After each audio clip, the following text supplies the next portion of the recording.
Uno de los privilegios que me ha dado Dios es trabajar con eruditos de la palabra de Dios y con pastores y amigos.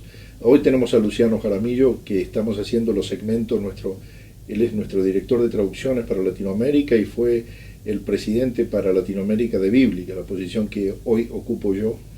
Y quiero tener un mano a mano contigo y preguntarte algunas cosas de la entrecasa de la traducción bíblica. ¿Fue difícil trabajar con un equipo de más de 20 biblistas latinoamericanos, Luciano? Claro, porque eh, para que sea difícil trabajar no se necesitan 20, con dos ya hay problemas. Es lo más que necesitamos para crear problemas, es que haya dos personas. Pero por una buena causa, es decir, para hacer las cosas mejores, los problemas se resuelven y entonces los proyectos se benefician de la solución de los problemas. Tú puedes imaginarte que los 20 biblistas que hicimos durante 10 años la traducción de la Nueva Versión Internacional pertenecían a 12 denominaciones diferentes, es decir, 12 extracciones religiosas diferentes, que por supuesto tienen sus particularidades y diferencias doctrinales, aunque el trasfondo fundamental de el amor por la palabra y la obediencia a lo que el texto bíblico nos enseña era común para todos. Pero no faltaban opiniones diferentes. Y esto se hacía todavía más evidente cuando había alternativas de traducción.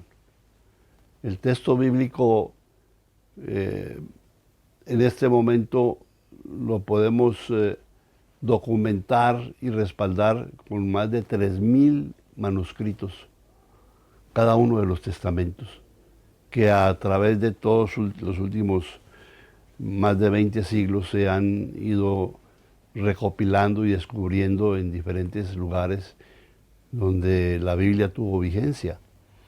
Entonces, cada de los manuscritos no son todos idénticos, no tienen un texto totalmente uniforme y cada uno debe tomar la posición después de un estudio concienzudo del texto, cuál es verdaderamente la mejor, dijéramos, traducción y la mejor versión que se puede tomar de toda esta variedad de manuscritos y testigos del texto, ¿no? Cuando te invitan a trabajar con la Nueva Versión Internacional, yo tengo el privilegio de haber leído todos los informes de archivo. El doctor Rubin y Youngblood ven que todo el equipo, sin un director editorial, sin un coordinador, no iba para ninguna parte. Y entonces te asignaron esa tarea. Vos salías de la Sociedad Bíblica Unida hace poco tiempo también, de una posición de extrema relevancia, y dicen, si hay alguien que puede sacar esto adelante, este proyecto, es el doctor Luciano Jaramillo. Y te asignan ese trabajo y te ponen a trabajar a estas 20 personas, o tú las elegiste. Bueno, no, yo las elegí, pero no solo, ¿no? Fue un proceso de casi 2 años en donde visité casi todos los países de Latinoamérica, especialmente los seminarios, que es donde está la gente más culta y más cultivada en el aspecto bíblico, y, y los lugares de liderato. Y fue esta la manera como fuimos encontrando los que iban a ser después miembros del equipo de traducción o el comité de traducción bíblica. Hay un aspecto supremamente interesante que a mí me gusta resaltar, es que la Nueva Versión Internacional, en ese proceso precisamente de buscar traductores para realizarla, fue un instrumento maravilloso, yo digo, de Dios, para descubrir las riquezas que tenemos de personas cultivadas en las diferentes disciplinas bíblicas, conocedoras profundas del texto y expertas en hebreo, arameo o griego, que son los lenguajes de la Biblia. Hubo personajes que hoy en día son muy importantes en el campo bíblico, como por ejemplo Esteban Botta, argentino, y yo podría mencionarte por lo menos la mitad de los traductores que descubrieron su vocación como traductores y sirvieron como instrumentos maravillosos para darnos este nuevo texto de la nueva versión internacional, ¿no? Eh, y otros que, dijéramos, volvieron a reengancharse en el ministerio de la traducción que habían cultivado por muchos años, y otros que no estaban involucrados en traducción bíblica, como el doctor René Padilla, y eso todo ha mostrado que Dios utiliza estos proyectos que de por sí son magníficos y extraordinarios y necesarios para la difusión del Evangelio y de la palabra de Dios, los utiliza para el bien de su iglesia y de su pueblo. Yo diría que culturalmente inclusive estos países deberían estar agradecidos.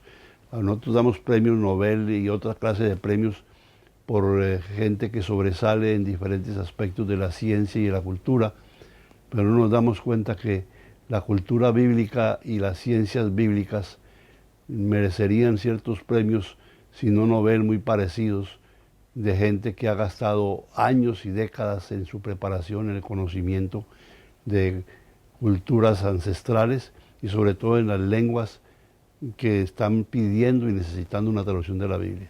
Esta traducción tomó, como es público, más de 10 años, más de 20 biblistas, todos evangélicos, todos de alguna denominación distinta, 12 denominaciones diferentes. Conozco tu versatilidad de biblista, pero también de administrador, pero ¿cómo fue ponerle la impronta de repente de los tiempos a este equipo? ¿Cómo trabajabas en ese, decirle a un René Padilla, bueno, estos son tus libros, pero me lo tienes que dar en tanto tiempo? ¿Cómo es un proceso de traducción? Bueno, tiene que haber un proyecto organizado en muchos aspectos. Y tú has mencionado uno de los aspectos más importantes, que es el tiempo. Aunque los proyectos que haces en cuanto al tiempo de producción casi siempre no te salen. ¿Por qué? Porque hay otros valores más importantes, que es la calidad misma del trabajo, y en este caso de la calidad de la traducción. El proceso de traducción es un proceso bastante complicado y debe llevarse con muchísimo tino y con cierta firmeza. Te voy a explicar, por ejemplo, cuál fue más o menos el esquema de este proyecto de traducción. Tú eliges o buscas, seleccionas y buscas a tus traductores especialistas en diferentes áreas del texto bíblico.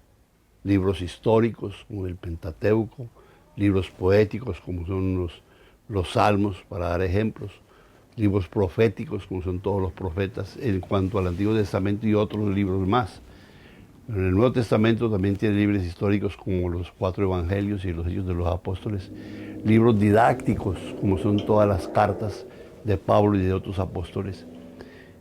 Pero tienes especialistas más dedicados en el Antiguo Testamento y en el Nuevo Testamento, y dentro de esos 2 testamentos en alguna área específica de la literatura bíblica. Entonces le das a uno de esos especialistas, digamos, un libro. Usted me va a traducir Génesis. Pero no solamente eso, sino que colocas al lado del traductor a un revisor, a quien ese traductor debe entregar el libro ya traducido, y el revisor tiene todo el derecho a hacer las observaciones y sugerir todos los cambios que se quieran. Y el revisor le regresa al traductor, ese fue el proceso, le regresa el libro con las observaciones, diciéndole aquí es mejor traducir así, aquí es mejor no traducir así. El traductor inicial tiene el derecho a decir, incorporar o no incorporar las observaciones del revisor. Pero hay una tercera instancia y ya tienes 2 borradores. El borrador inicial, el que manda el revisor al traductor, y el traductor incorpora y ya tenés un tercer borrador. Incorpora o no los cambios que el revisor le haya pedido. Ese documento va a todo el comité, que como te dije es un comité del Antiguo o un comité del Nuevo Testamento, que ordinariamente en nuestro tiempo se reunía físicamente. Nos íbamos nosotros recorrimos el mundo entero, sobre todo hispano, en Latinoamérica, con el grupo de traductores, y allá nos situábamos por una semana o a veces más, y recogíamos todos los libros que habían sido ya traducidos y revisados. Entonces el comité le da un repaso a esa traducción revisada y decide nuevos cambios. O si hay controversia sobre que el traductor dice que sí y el revisor dice que no, el comité resuelve cuál es la traducción que va a permanecer. Entonces ahí tiene ya un cuarto o quinto borrador, ¿no? Eso es una tremenda garantía, Sí. de que no lleva un libro la firma de una sola No. persona. O sea, que es una verdadera... y así deben ser las traducciones, se me ocurre. Así es. Por eso la importancia de tener gente de diferentes denominaciones y extractos teológicos y gente que son de diferentes países en donde el idioma español se habla uniformemente en algún aspecto, pero hay muchísimos aspectos y matices que a veces nos hacen ver el compañero de un país sobre otro país es muy diferente en algunos aspectos el español que se habla en Argentina del que se habla en Colombia y que se habla en México. De modo que todo eso hay que, después de esa revisión del comité en pleno, entonces viene el trabajo de un comité de estilo, y eso es muy importante, que está compuesto por traductores que conocen el texto, pero por escritores que conocen el idioma mejor y lo saben usar con belleza y con propiedad y con estilo. Entonces el comité de estilo tiene el derecho a sugerir cambios en la traducción porque dice esto suena mejor en español así o asá y no como está aquí traducido. Los traductores se pueden resistir y de hecho se dio varias veces. Sí, pero eso traiciona el texto original. El cambio de estilo es justificable para que suene más bonito, luzca más bonito, siempre y cuando no lesiona el sentido original del texto, que lo conoce y lo debe saber el traductor inicial, que es especialista en la lengua y en el aspecto del segmento bíblico que está traduciendo. Entonces, después del comité de estilo ya tenemos, ¿no? Hay una etapa que cuando era necesario la cumplíamos, es repartir ya el texto terminado entre diferente gente, pastores, maestros, gente conocedora del texto bíblico y de alguna otra manera, para que lo leyeran y nos dieran algunas insinuaciones y sugerencias. De manera que se involucraba en cierto modo todo el pueblo de Dios y una gran variedad de hombres y mujeres relacionadas con el texto, desde los más profesionales y conocedores de los idiomas originales hasta la gente que lo utiliza en el púlpito o sencillamente en su lectura. Eso nos da una seguridad extraordinaria a la hora de la traducción, que pasa, de hecho, hoy en día nadie le puede introducir cambios si no vamos de nuevo al Comité Bíblico de Traducción. Una pregunta, ¿tú tradujiste algún libro en particular? Yo contribuí en la traducción de casi todos. De casi todos. Porque yo me paseaba como coordinador en todos los comités y intervenía y tenía el derecho a intervenir. Cada vez como coordinador uno de los oficios o prerrogativas más comprometedoras y difíciles cuando se presentaba una controversia y no se podía resolver por consenso. Entonces se iba a una votación. Y un par de veces se fue a votación y resultaron empatados.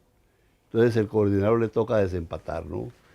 Y a veces... Edesio nos hablaba en el segmento que grabamos también para este seminario, y le aconsejo buscarlo, de la disyuntiva con respecto a Génesis de espíritu, que ahora quiero que me hables de esa interna y cómo la resolvieron, creo que de una manera muy sabia, como vos lo contás, pero me gustaría preguntarte, cuando ustedes están en posesión del texto y sienten que tienen la responsabilidad de llevar la palabra de Dios, la palabra eterna, a una traducción, ¿qué siente un traductor?